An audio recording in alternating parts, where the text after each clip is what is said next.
Madam Speaker, the Budget Conference report that we are considering today represents so much more than a clean break from the past. It is a blueprint for the future. It is a roadmap for economic recovery and for investing in national priorities that will provide the American people with shared prosperity in the years and decades to come. The conference report lays the groundwork for health care reform, clean energy, and quality education. It will create jobs, support working families, strengthen our national defense, and renew America's global leadership. By cutting taxes for the middle class, $1.5 trillion in tax cuts for over 95% of the American people, Madam Speaker, and investing in affordable health care, education, and clean energy in a fiscally responsible way, we are taking the first critical steps to lifting our economy out of recession and creating good jobs for America's workers.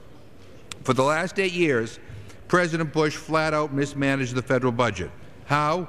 By enacting huge tax cuts for the wealthiest Americans that led to skyrocketing deficits, by spending hundreds of billions of dollars on the wars in Iraq and Afghanistan without paying for them, and by refusing to invest in the American people.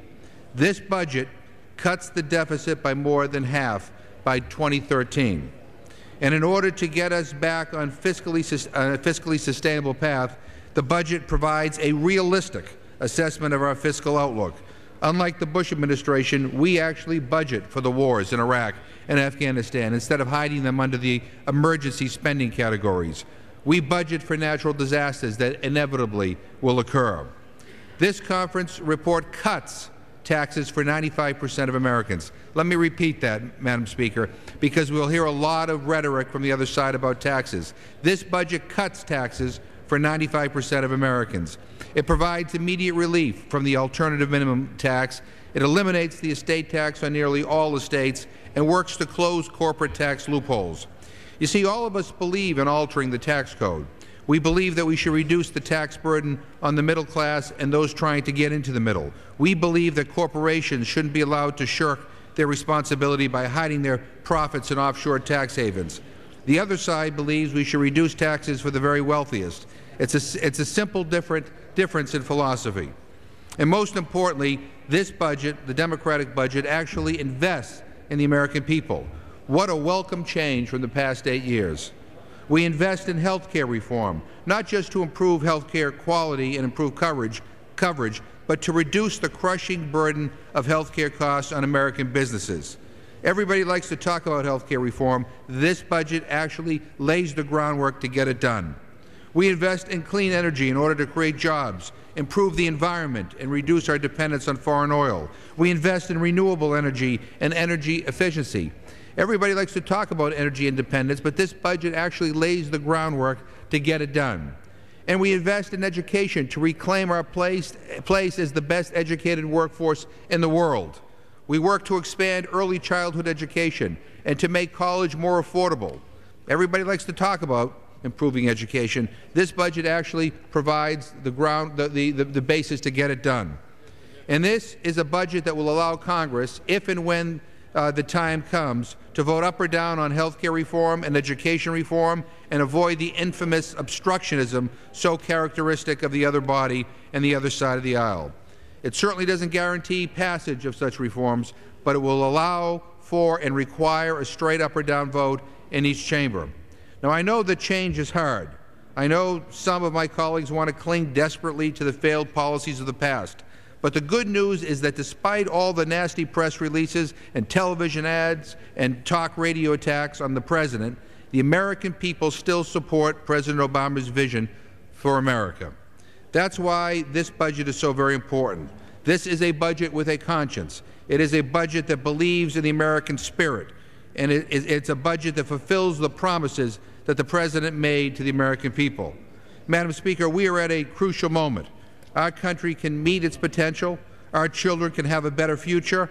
Our economy can once again create good-paying jobs.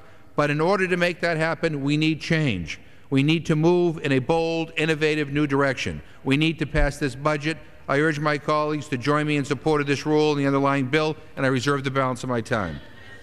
This time, the gentleman from California is recognized. Madam Speaker, point of order. While my colleagues didn't need to listen to the remarks of my distinguished colleague, I know that they'll very much want to hear my remarks, and so I'd like to make a point of order that the House is not in order. gentleman states that his point of order is the House is not in order. Gentleman will suspend. The House will come to order. Members and staff standing in conversations will take their seats.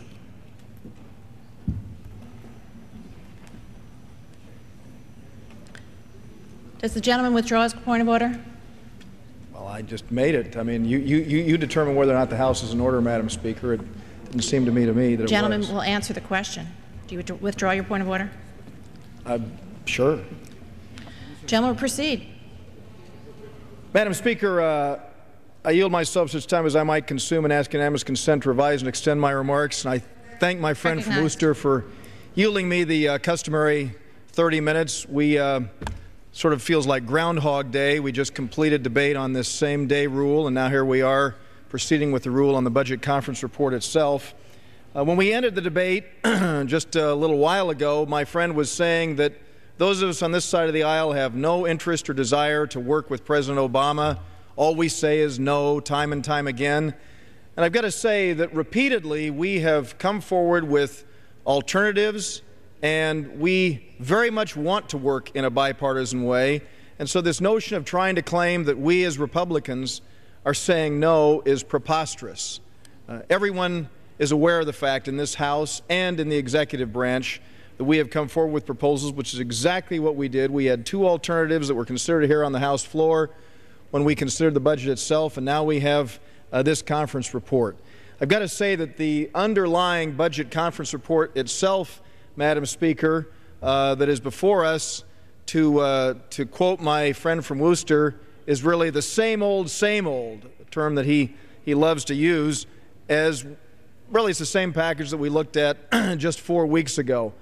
Democratic leadership, I know, has tweaked a few things on the margins, but the exact same failed policies are still fully intact on this budget. My friend correctly points to the fact that the American people are hurting. We know very well that we have a shared goal, but it's how we do it.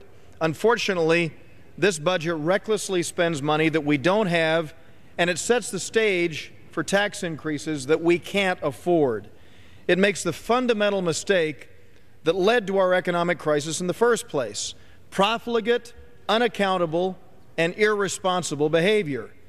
And it allows the Democratic majority to ram through massive, complex legislation down the road without any pretense of consensus building.